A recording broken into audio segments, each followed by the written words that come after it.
Hello, and welcome back to True to Life Nutrition, where we make healthy eating simple and doable for Pinoys. I am Donna, your True to Life dietitian, and today we're talking about something close to our culture, pulutan. And speaking for myself, as a dietitian, kung tatanungin niyo ako, oo naman, I also drink. Kahit mga ibang kasama kong dietitian, alam kong uminom din sila. Well, naging tambay na rin ako ng inuman. Naranasan ko na rin ma-hangover, umuwi ng madaling araw, at uminom kahit tirik na tirik pa ang araw. Pero syempre nun yun. Nakwento ko lang kasi alam kong maraming nakaka-relate sa akin. Ngayon nga habang tumatanda tayo mga batang 90s, isang beer lang ang nainom, sakit ng ulo natin the next day, di ba? Parang uhaw na tayo. Pero moving forward, let's be real. Marami sa mga classic pulutan natin ay loaded with fat, sodium, purine, or uric acid if you want to call it like that, at saka extra calories. This can contribute to various health issues, including high blood pressure, heart diseases, and weight gain. Kaya ngayon, I'll share some healthier pulutan ideas that won't take away the fun, but will be better for your health. Plus, I'll give you some practical tips on smart drinking and eating habits. Let's get started. Why typical pulutan can be unhealthy? Now, Filipino pulutan favorites like crispy pata, sisig, chicharon, and deep-fried everything may be tasty, but they can also be high in unhealthy fats, sodium, at saka cholesterol. And over time, kapag palaging ito yung mga kinakain natin as pulutan, it can contribute to high blood pressure, heart diseases, and weight gain. Many of these dishes are also low in fiber, which means they won't keep you full for long, leading to more mindless eating. For example, a typical serving of crispy pata can have over 1,000 calories and excessive amounts of saturated fat. Chicharon naman, isa sa mga pinaka-paborito natin. While crunchy and addictive, it's mostly fried fat, literally, with almost no nutritional value. Meaning, hindi niya maibibigay yung mga kailangan natin nutrients, like vitamins and minerals. Sisig naman, which is often made with mascara or pork face and liver, is loaded with cholesterol. So, the combination of alcohol in these high-fat dishes or pulutan can also put extra strain sa ating liver and overall sa ating digestive system. But don't worry, I've got some alternatives that are just as delicious but much healthier. All right, let's get into it. Here are some healthier pulutan ideas you can serve at your next inuman or get together. Pulutan idea number 1, grilled tuna or bangus belly. So instead of crispy pata, inihaw na isda like tuna belly or bangus, these are satisfying pulutans. It's packed with heart-healthy omega-3 fatty acids, and it still has that smoky taste na gusto natin. Mas enjoy din kung kayo ang mag-iihaw habang umiinom, di ba? So, i-marinate na rin ninyo sa kalamansi, bawang, at may konting soy sauce before grilling for extra flavor without extra calories. Dagdagan na rin natin ng freshly sliced na kamatis with sibuyas. Sarap nun. Pulutan idea number 2, baked or air-fried chicken wings. Sino naman ang may ayaw ng chicken wings na pulutan, di ba? Sosyal. Pero instead na deep-fried, try baking or air-frying them with flavorful seasonings like garlic, paprika, and a bit of calamansi. Para naman hindi masyadong fatty ang pulutan natin, di ba?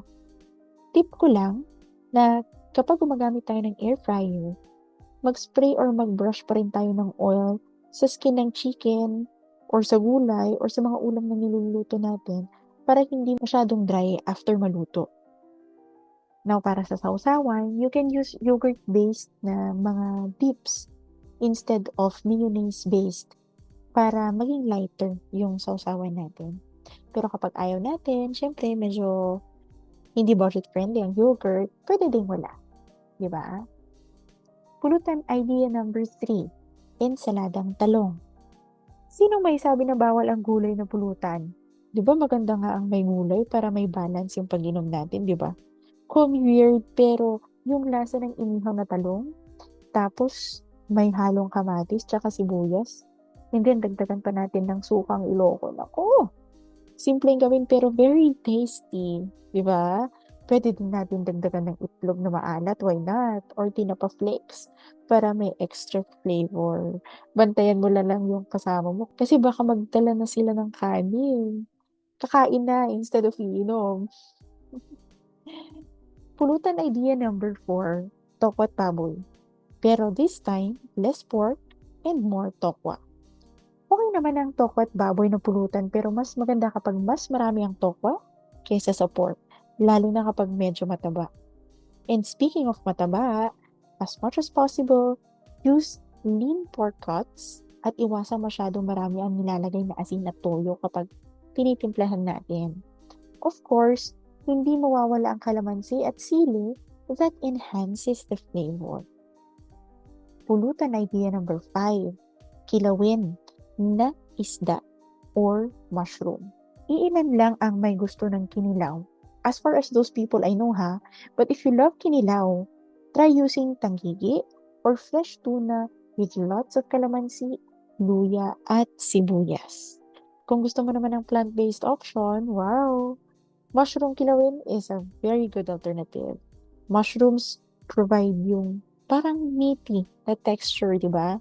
But with fewer calories and no cholesterol. Not unless gagamit ka ng oil, pero sa kilawin, I think not. Pulutan idea number 6, inihaw na mais. Ito naman, I suggest na gawin nyo to with your drinking buddies kapag nasa beach or nasa outing. Yung pwede kang mag-ihaw habang umiinom at nakikipagkwentuhan. Try nyo rin i-brush with a little bit of butter yung mais, tapos may chili powder or cheese powder para may umami taste din, gaya ng mga usual chichirya na pulutan. It's naturally sweet, it's fiber-rich, and it keeps you feeling full longer. In short, para hindi mo papakin ng mabilisan yung pulutan.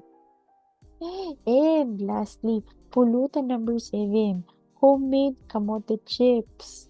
Yan. So instead of store-bought chips, why not make your own baked or air-fried kamote chips for a fiber-rich and crunchy snack?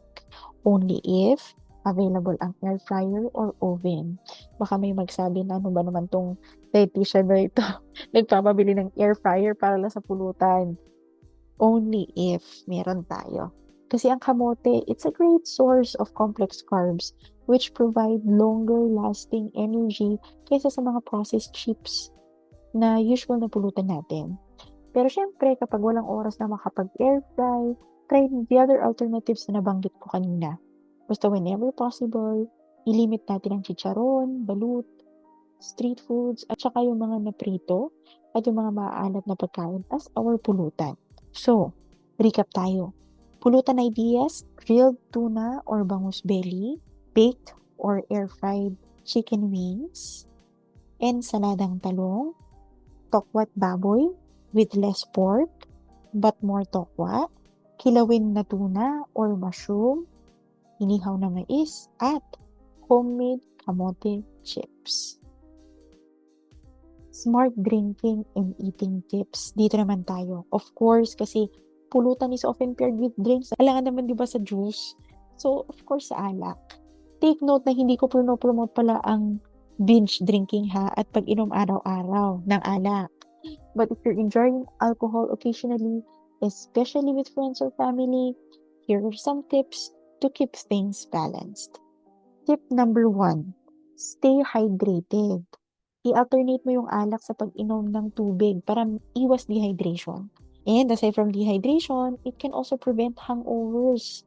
At syempre, mababawasan ang overall intake natin ng alak, di ba? Tip number 2, go for light beer. Marami na tayo niyan sa Philippine market. Or pwede din nating i-mix ang drinks pala with soda water instead of sugary juices. Think of C2 Gin. Cocktails also are loaded with unnecessary calories. Compare that with light beers or yung gin na may soda water, 'di ba? It's simpler pero mas mababa sa calories. So sa mga C2 girlies dyan, kaway-kaway. Tip number 3, kontrolin ang portions. Kasi ang pulutan is meant to be a snack, hindi ulam. Madaling kumain habang umiinom, kaya mas magandang iserve ang pulutan in smaller portions, no? Meaning, iwasang isang bandihado ang nasa harapan habang umiinom.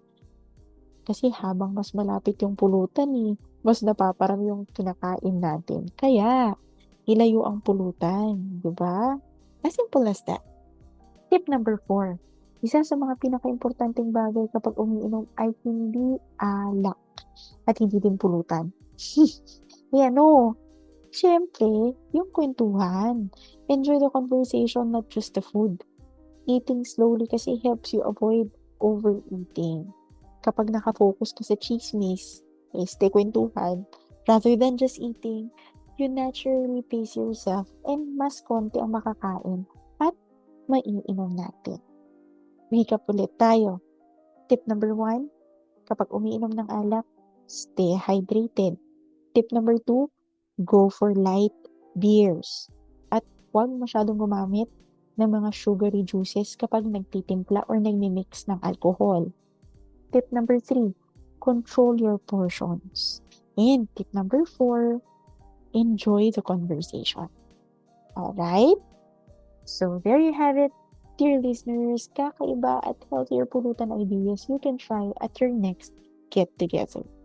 As your True to Life dietitian, I always mention that eating healthy doesn't mean giving up on fun food. It just means making smarter choices. Remember, it's all about balance. Enjoying pulutan and drinks occasionally is fine because that's part of our social life, diba? But making small changes like this can have a big impact on your health over time. If you enjoyed this episode, make sure to subscribe to the podcast and share it with your friends. Follow me on my social media platforms by searching for True to Life Nutrition or True to Life Dietitian for more practical nutrition tips. Salamat sa pakikinig at hanggang sa susunod na episode. Stay healthy and enjoy your pulutan responsibly. Again, this is Donna saying, let's make healthier choices, one balanced meal at a time. Ingat!